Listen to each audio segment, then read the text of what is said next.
Astro lineage channel में आपका स्वागत है। आज का जो टॉपिक है वो है जन्म कुंडली का विवेचन कैसे करते हैं। तो आज हम जो जन्म कुंडली लेने जा रहे हैं वो जन्म कुंडली जो है वो रतन टाटा की है, जो हमारे देश के बहुत बड़े उद्योगपति हैं और भारत रत्न से पुरस्कृत हैं। तो रतन टाटा के जीवन में कुछ ऐसी घटनाएं हैं जो अपने आप में आश्चर्यजनक हैं। जैसे कि रतन टाटा इतने पैसे वाले कैसे हैं, रतन टाटा ने शादी क्यों नहीं की। तो चलिए आज हम एक टॉपिक को लेते हैं कि रतन टाटा ने शादी क्यों नहीं की। आइए देखते हैं उनकी जन्म कुंडली पर और एक नज़र डालते हैं। रतन टाटा की जो जन्म कुंडली है उसका जो लगन है वो 9 नंबर यानी धनु लगन है। धनु लगन की कुंडली का मतलब है कि उस पर सबसे ज्यादा जो असर है वो बृहस्पति का है, यानी गुरु का। तो गुरु ग्रह की जो मूल त्रिकोण राशि जिसको हम कहते हैं, जो गुरु की प्रमुख राशि है वो धनु है। और धनु राशि अपने आप में बहुत विचलित राशि नहीं है, ये सीधा धनुष और जो उसका तीर होता है वह इसका सिंबल होता है, उसकी तरह टारगेटेड राशि है। एक टारगेट को जिसको निश्चित कर लेते हैं वो ऐसे लोग करते हैं। तो धनु राशि की जन्म कुंडली है, गुरु इसके स्वामी हैं। तो अब ये बात निश्चित हो जाती है कि रतन टाटा जो हैं उनके जीवन में गुरु का बहुत महत्व है। मतलब दया, धर्म और इस तरह की जो भावनाएं हैं, लोगों की मदद करना, अच्छी सीख देना, शिक्षा के लिए बहुत कुछ करना, लोगों के लिए बहुत कुछ करना, यह सब गुरु के लिए आता है। तो वो इस तरह की भावनाओं से ओतप्रोत है।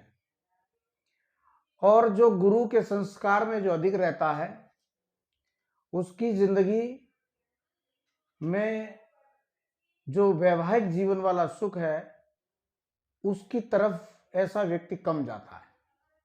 पहली बात तो इनकी लगन से ये निश्चित हो जाती है।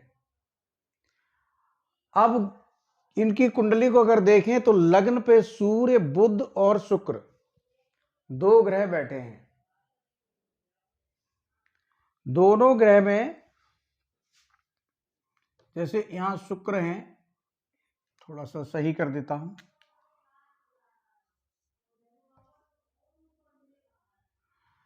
तो ये जो शुक्र है यहां पर, शुक्र और बुध ये सप्तम हाउस के कारक होते हैं।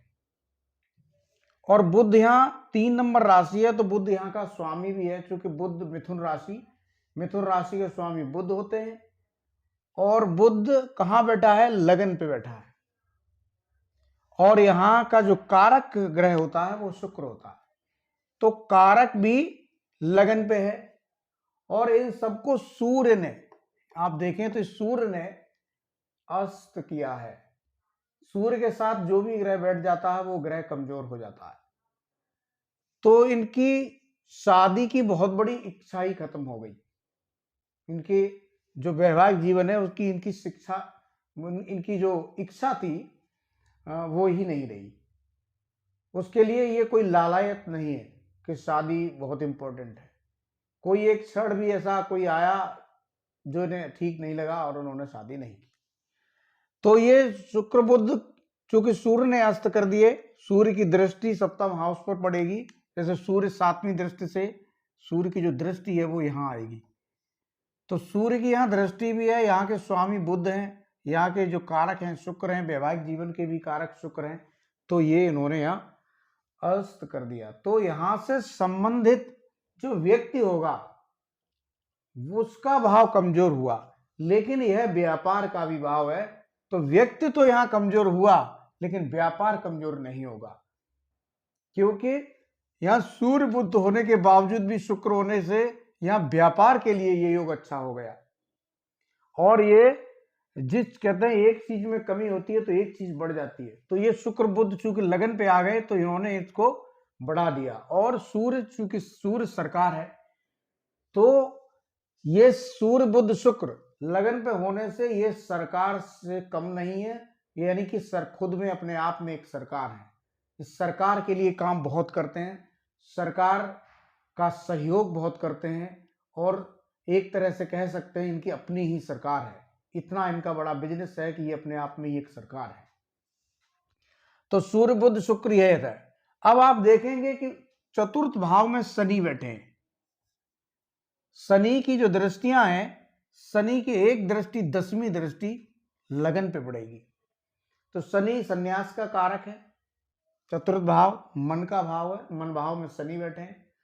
तो ये शनि की दृष्टि लगन पे होने से और शनि की दृष्टि शुक्र बुध सूर्य और लगन पे होने से ये जो है थोड़ा सा संन्यास भाव भी इनके अंदर जागृत होता है। तो शनि ने पूरा काम किया। अब चूंकि शनि लगन को देखेगा तो शनि लगन को जरूर बढ़ाएगा, क्योंकि बृहस्पति की जो ये धनु लगन है ये बृहस्पति की सम लगन है, सम राशि है। तो जो शनि होता है वो गुरु को बढ़ाता है, घटाता नहीं है। यहां पर जो शनि की दृष्टि है वो मित्र दृष्टि है, यानी सम दृष्टि है। तो यहां शनि इसको बढ़ाने वाले हैं। तो इन्होंने लोहे के क्षेत्र में बहुत अच्छा काम किया। और बुध और शुक्र व्यापार के कारक हैं, शनि की दृष्टि पड़ रही है तो ये व्यापार के क्षेत्र में जो लोहे से संबंधित व्यापार है वो इनके लिए बहुत जबरदस्त साबित हुआ।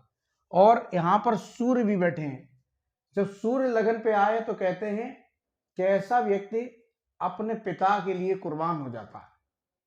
पिता की दी हुई चीजें पिता बहुत देता है और पिता की चीजों को मरते दम तक सहेज कर रखते हैं। तो ये धनु लगन का सूर्य है।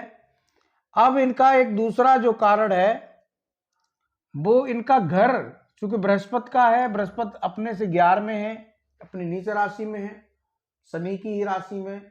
इनकी कुंडली पर शनि और गुरु का राशि परिवर्तन है आपस में, यानी ये कौन सा भाव है? धन, और ये है सुख। तो धन और सुख का राशि परिवर्तन है। धन का जो मालिक है वो सुख के घर में और सुख का जो मालिक है वो धन के घर में। तो धन और सुख का जब राशि परिवर्तन हो जाएगा, और ये ऐश्वर्य भी है, ऐश्वर्य। तो धन और ऐश्वर्य दोनों का राशि परिवर्तन, और दो बड़े ग्रह हैं। ये बुध और शुक्र का राशि परिवर्तन नहीं है, ये शनि और गुरु का राशि परिवर्तन है। और ये शनि और गुरु दो बड़े प्लानेट हैं। तो इनको धन और ऐश्वर्य जो प्राप्त हुआ वो शिक्षा और शनि लोहा दोनों ही क्षेत्र में इनकी बड़ी बड़ी टेक्नोलॉजी की फैक्ट्रियां हैं, नई संस्था शिक्षा संस्थान है, और शनि की बहुत बड़ी बड़ी लोहे की फैक्ट्रियां हैं। तो इस तरह से आप अगर देखेंगे तो ये जो बहुत बड़ा योग है, मंगल सामर्थ्य का कारक होता है, तृतीय भाव सामर्थ्य का है। तो यहां पर मंगल है तो सामर्थ्य की कोई कमी नहीं है। कुंभ राशि का मंगल है, सामर्थ्य बहुत देता है। यहां मंगल भी शनि के ही घर में है तो उन्होंने दिया। लेकिन आप ये देखेंगे यहां ये सारा सुख तो मिला, बट इस घर में कौन नहीं है? कि यहां घर में मीन राशि है, मीन राशि में शुक्र उच्च होता है, बट इनके घर में पत्नी नहीं है, क्योंकि शुक्र यहां अस्त है। शनि की भी दृष्टि पड़ गई, सूर्य ने शुक्र को अस्त कर दिया। तो घर तो है बट पत्नी नहीं है, ऐश्वर्य है बट पत्नी नहीं है, यानी घर को सजाने वाला नहीं है। बड़े बड़े घर हैं लेकिन वो घर जैसे नहीं है, क्योंकि घर को सजाने वाला नहीं है, वो अस्त हो गया। क्योंकि यहां पर शुक्र कारक होता है, शुक्र यहां का भी कारक है, शुक्र यहां का भी कारक है, बुध यहां का कारक है। तो यहां जो जो सुख स्थान है वो सुख स्थान के भी बुध और शुक्र कारक होते हैं, अस्त हैं। यहाँ का जो चंद्रमा कारक होता है वो आपके लाभ भाव में गया है, तो लाभ तो होना निश्चित है, हर तरह का लाभ होगा। चंद्रमा अगर 11वें भाव में हो तो बहुत बड़ी संपत्ति देने के योग बनाता है। तो इस तरह से अगर आप देखेंगे तो ओवरऑल कुंडली में इसमें इतने बड़े बड़े योग हैं। कुंडली साधारण सी दिखती है, लेकिन ये कुंडली साधारण नहीं है, इसमें बहुत बड़े योग हैं और उसके आधार पर उनको इतना बड़ा राज्य प्राप्त हुआ। इनके पिता जो सूर्य बुध, अब पिता का ही कारोबार इन्होंने क्यों किया? क्योंकि ये स्थान पिता का है। यहां के मालिक कौन बनते हैं? बुध। जब यहां के मालिक बुध हैं और यहां के मालिक कहां गए? इनकी लगन पे चले गए बुध। तो लगन पे जब यहाँ के मालिक बुध चले गए तो कहते हैं कि जब पिता भाव का स्वामी बुध लगन पे गया है, केंद्र के ही मालिक हैं, केंद्र में बैठे हैं, तो फिर पिता का कारोबार ऐसे व्यक्ति संभालते हैं। और पिता का कारोबार बुध कराए व्यापार, तो बुध का जो व्यापार है वो इन्होंने संभाला। बचपन से ही इन्होंने अपने पिता के कारोबार में हाथ आजमाया और उसको उन्होंने संभाला। तो ये थी। बहुत सी और भी बातें हैं, जैसे संतान पापकर्तरी योग में है, शनि और केतु पापकर्तरी योग में, तो संतान से संबंधित चीजें नहीं थी। शुक्र और बुध चूंकि यहाँ के कारक हैं तो कुछ न कुछ यहाँ भी प्रॉब्लम है। इस तरह से अगर देखें तो बहुत सारे योग हैं जिसके कारण से जो रतन टाटा का जो जीवन है वो पूरा का पूरा भारतवर्ष को बनाने में, भारतवर्ष के लोगों की सेवा में निकल गया है, निकल जाएगा। क्योंकि ये लगन गुरु की है। गुरु नीच राशि कही जा सकती है, लेकिन हम नीच राशि इसको नहीं कहते, क्योंकि मकर का जब गुरु जाता है तो ये अध्यात्म का कारक होता है और ऐसा व्यक्ति इस दुनिया में बहुत कुछ करने ही आता है। समाज के लिए बहुत कुछ करना ही गुरु का मतलब मकर राशि में जाना है कि ये ऐसा व्यक्ति समाज के लिए जीता है, समाज के लिए बहुत कुछ करता है। तो ये थी रतन टाटा की जन्म कुंडली का विवेचन, और आगे किसी और महानुभाव का हम विवेचन करेंगे किसी और जन्म कुंडली में। और आप लोग चैनल को सब्सक्राइब और लाइक करते रहें। धन्यवाद।